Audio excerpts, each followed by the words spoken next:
अस्सलामुअलैकुम, welcome to my YouTube channel earn and sport PK में आप लोगों को खुशामदीद। अगर आप मेरे चैनल पर नए हैं और चैनल को पहली दफ़ा विजिट कर रहे हैं तो जल्दी से मेरे चैनल अर्न एंड स्पोर्ट पीके को सब्सक्राइब कर लें ताकि आइंदा भी आप तक ऐसी इंफॉर्मेटिव वीडियोस बर वक्त पहुँच सकें। तो आज की वीडियो में हम prime minister youth loan scheme के बारे में बात करेंगे कि बेरोजगार अफराद के लिए कर्जा स्कीम का ऐलान किया गया है। इस स्कीम के तहत 18 से 45 साल तक के लड़के लड़कियां अपना नया कारोबार शुरू करने या फिर पहले से मौजूद कारोबार को वसी करने के लिए हुकूमत पाकिस्तान से बिला सूद 5 लाख तक का कर्ज हासिल कर सकते हैं। ये कर्ज आपने 3 साल की आसान इकसात में वापस करना होगा। इसमें पहले 6 महीने कोई भी किस्त नहीं होगी। और आज की वीडियो में मैं आपको बताऊंगी कि आपने इस 5 लाख के कर्जे के लिए कैसे अप्लाई करना है। अगर आप मेरे बताए गए स्टेप्स को फॉलो करते हुए अप्लाई करेंगे तो इंशाल्लाह 100% आपकी एप्लीकेशन को मंजूर किया जाएगा। ये एक सुनहरी मौका है उन लोगों के लिए कि जो अपना कारोबार शुरू करना चाहते हैं। अगर आप एक बासलाहियत नौजवान हैं मगर सिर्फ पैसों की कमी की वजह से आपके ख्वाब अधूरे रह गए हैं तो अब वक्त है उन ख्वाबों को हकीकत में बदलने का। वजीर आजम की आसान कारोबार स्कीम आपके लिए एक सुनहरी मौका है। आप बैंक से बगैर किसी जमानत के कर्ज हासिल कर सकते हैं और अपना कारोबार शुरू कर सकते हैं, फिर चाहे आप कोई स्टोर खोलना चाहें या फिर कोई ऑनलाइन बिजनेस। ये आपके पास इख्तियार है कि आप कौन सा बिजनेस करना चाहेंगे। ये प्रोग्राम नौजवानों में कारोबारी सलाहियत को फरोग देने के लिए एक हुकूमती इकदाम है जिसका नाम वजीर आजम यूथ बिजनेस और एग्रीकल्चर लोन स्कीम रखा गया है, जिसके तहत आसान शराइत पर और कम मुनाफा पर कर्जे फ्राहम किए जाते हैं। ये कर्जे 15 कमर्शियल इस्लामी बैंकों के जरिए दिए जा रहे हैं और इसमें अगर कोई अपना ऑनलाइन कारोबार शुरू करना चाहता है जैसे ई-कॉमर्स वगैरह तो उसके लिए उम्र की हद 18 साल रखी गई है। इसमें दरख्वास्त सिर्फ ऑनलाइन ही जमा करवाई जा सकती है जो कि सरकारी वेबसाइट के जरिए होगी। इसमें आपको 5 लाख तक का कर्जा बगैर किसी सूद के दिया जाएगा और 15 लाख तक का कर्जा जो है वो 5% सूद के साथ दिया जाएगा। और इसकी तीसरी कैटेगरी में 75 लाख रुपए तक का कर्जा 7% सूद के साथ दिया जाएगा। तो चलते हैं लैपटॉप की स्क्रीन पर और इसमें ऑनलाइन अप्लाई करने का सारा तरीकाकार देख आ चुके हैं अपनी लैपटॉप की स्क्रीन पर। अगर आप मोबाइल यूजर्स हैं या फिर लैपटॉप यूज करते हैं तो आप दोनों पर अप्लाई कर सकते हैं। तो यहाँ पर अब हम लिखेंगे प्राइम मिनिस्टर यूथ लोन। जैसे ही आप प्राइम मिनिस्टर यूथ लोन लिखेंगे तो आपके सामने ऑफिशियल वेबसाइट ओपन हो जाएगी। अब हम इस पर क्लिक करेंगे तो आपके सामने इनकी ऑफिशियल वेबसाइट ओपन हो चुकी है, prime minister youth business and agriculture loan scheme. इसमें आल पाकिस्तानी रेजिडेंट्स अप्लाई कर सकते हैं जिनकी एज 21 से 45 साल के दरमियान है। आईटी और ई कॉमर्स रिलेटेड बिजनेस के लिए आपकी उम्र 18 साल इसमें होनी चाहिए तो आप इसमें एलिजिबल होंगे। Application have to submitted online only through our website. और ये जो लोन स्कीम आई है प्राइम मिनिस्टर की जानिब से इसको 3 कैटेगरीज में तकसीम किया गया है, मतलब कि इसको 3 दर्जों में रखा गया है। इसमें पहली कैटेगरी है कि हम क्या 5 लाख तक बिला सूद कर्ज हासिल कर सकते हैं। इसकी दूसरी कैटेगरी में हम 5 लाख से 15 लाख तक और तीसरी कैटेगरी में 15 लाख से 75 लाख तक का कर्ज हासिल कर सकते हैं। और अगर आप मेरी वीडियो को मुकम्मल देख लेते हैं तो आप इसमें कामयाबी के साथ अप्लाई भी कर सकेंगे और आपकी एप्लीकेशन को मंजूर भी किया जाएगा। Can a non resident Pakistani apply? No, this scheme is only for resident Pakistanis. तो इसमें सिर्फ पाकिस्तानी ही अप्लाई कर सकते हैं। Can government employ apply? No, government employ are not eligible for applying under this scheme. जो गवर्नमेंट के मुलाजिम हैं वो इस स्कीम के लिए अहल नहीं है, वो इसमें अप्लाई नहीं कर सकते। ये जस्ट बेरोजगार अफराद के लिए है। हाँ, अगर आपकी प्राइवेट जॉब है तो फिर आप इसमें अप्लाई कर सकते हैं। और उसके बाद देखते हैं कि इसमें एजुकेशन कितनी रिक्वायर्ड है इस कर्जे के लिए। तो इसमें वो कह रहे हैं कि हमने कोई भी जनरल एजुकेशन इसके लिए सिलेक्ट नहीं की है। आप चाहे मिडिल पास हैं, आप चाहे प्राइमरी पास हैं, मैट्रिक हैं या फिर आपने PhD की हुई है या फिर MS किया हुआ है, MPhil किया हुआ है, BS किया हुआ है, किसी भी सब्जेक्ट में आप सब लोग इस कर्ज स्कीम के लिए इसमें अप्लाई कर सकते हैं। इसमें पूरे पाकिस्तान से अप्लाई किया जा सकता है। अप्लाई करने के लिए आपने अप्लाई फॉर लोन के ऊपर क्लिक करना है। तो जैसे ही आप क्लिक करेंगे आपके सामने एप्लीकेशन फॉर्म ओपन हो जाएगा। तो आपके सामने कुछ इन्फॉर्मेशन लिखी हुई आएगी, आप इसको टिक कर देंगे। तो इसमें आप देख सकते हैं यहाँ पर लिखा हुआ है कि तमाम सेक्शन में जो स्टार है के निशान पर मतलूबा मालूमात दर्ज करना लाजिम है।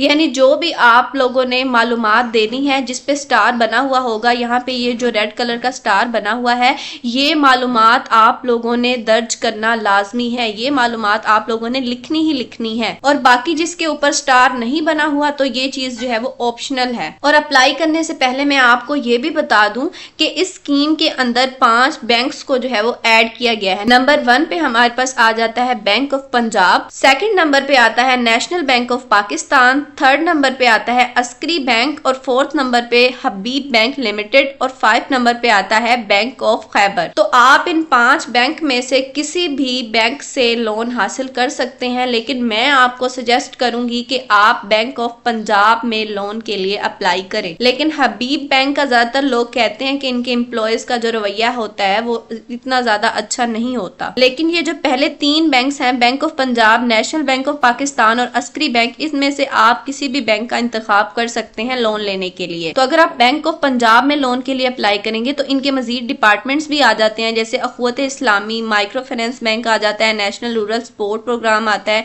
उनकी काफी आगे किस्में बनी हुई होती हैं बैंकों की। अब यहाँ पर आप देख सकते हैं इसमें पहला जो मरहला है, यहाँ पे हमने अपने आईडी कार्ड का नंबर लिखना है। तो यहाँ पर हम अपने आईडी कार्ड का नंबर लिखेंगे और यहाँ पर CNIC इशू डेट लिखेंगे। यहाँ पर जो भी आपकी CNIC इशू डेट होगी यहाँ पर वो आप लिख देंगे। टायर 1 है कि आप किस दर्जे में अप्लाई करना चाहते हैं, तो हम जो है वो टायर फर्स्ट जो है वो सिलेक्ट करेंगे कि हम 5 लाख तक के कर्जे के लिए अप्लाई करना चाहते हैं। मालूमात दर्ज करने के बाद हम सिंपल एंटर के बटन पर क्लिक करेंगे। तो जैसे ही आपने इंटर के बटन पर क्लिक किया तो आपके सामने इनका एप्लीकेशन फॉर्म ओपन हो चुका है। तो अब हमने इस पेज को फिल करना है। तो मैं आपको स्टेप बाय स्टेप बताऊंगी कि आप लोगों ने इस पेज को कैसे फिल करना है। सबसे पहले हमने अपनी जाती मालूमात देनी है, पर्सनल इंफॉर्मेशन। आपने सबसे पहले जो है वो इसमें बैंक सिलेक्ट करना है कि आप किस बैंक के थ्रू जो है वो कर्जा हासिल करना चाहते हैं। यहाँ पे सारे बैंक्स की लिस्ट आ चुकी है तो हम बैंक सिलेक्ट कर लेंगे। जैसे बैंक ऑफ पंजाब सिलेक्ट कर लेते हैं। यहाँ पे मजीद आगे इन्होंने बैंक की कैटेगरीज बनाई हुई हैं कि आपने अखवत इस्लामी माइक्रो फाइनेंस बैंक के थ्रू लेना है या फिर नेशनल रूरल सपोर्ट प्रोग्राम के थ्रू लेना है। तो आप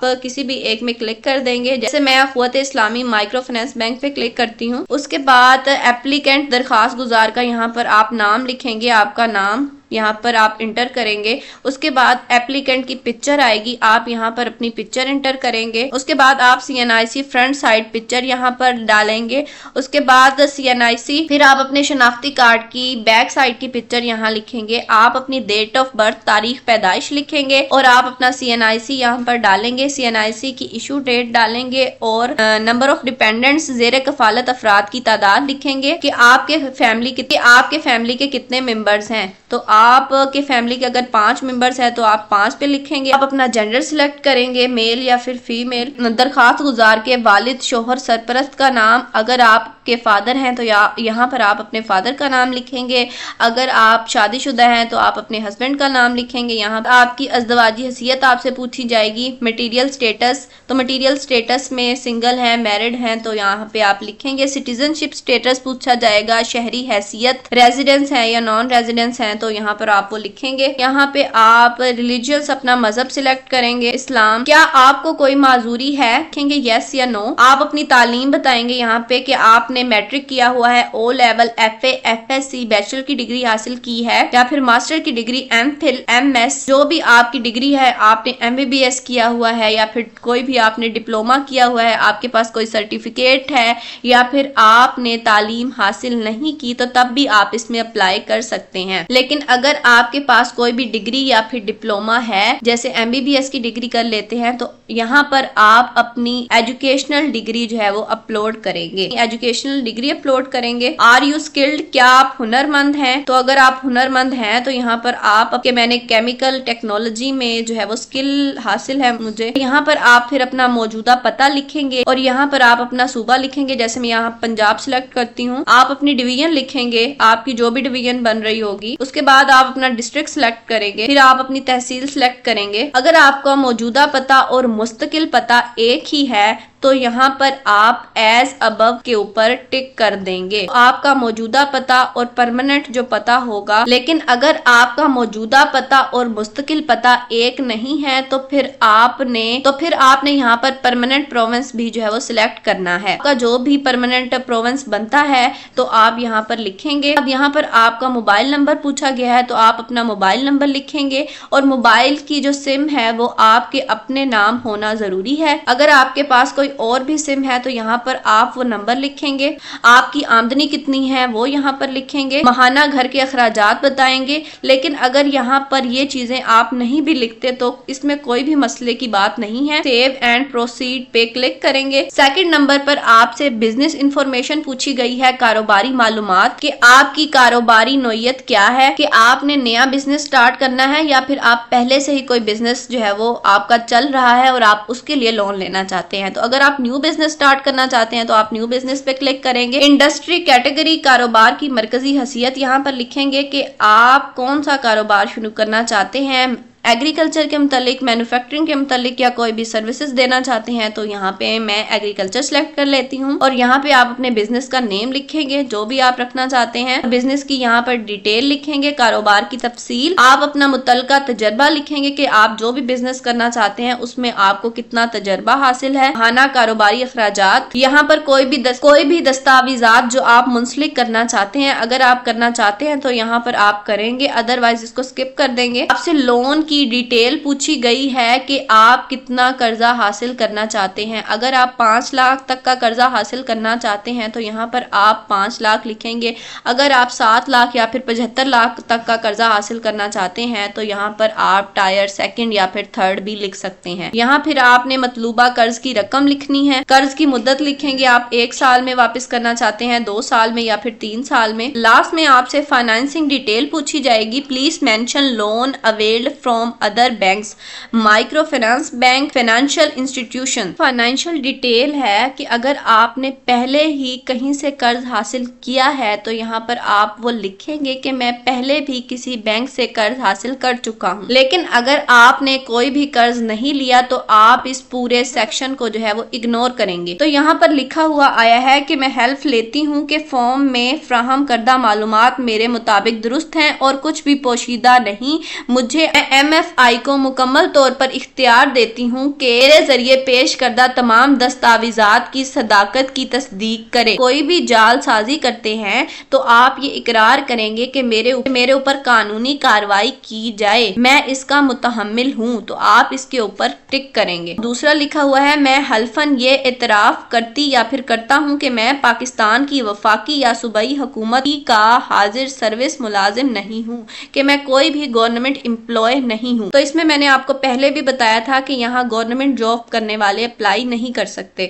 सबमिट के बटन के ऊपर आप क्लिक करेंगे, यहाँ पे आप थोड़ा सा वेट करेंगे। अब आपकी एप्लीकेशन सबमिट हो चुकी है। Your application has submitted successfully. तो जब आपकी एप्लीकेशन की वेरिफिकेशन हो जाएगी तो बैंक आपको खुद कॉल या फिर SMS करेगा कि आपकी एप्लीकेशन वेरीफाइड हो चुकी है और आप इस लोन के लिए अहल हैं।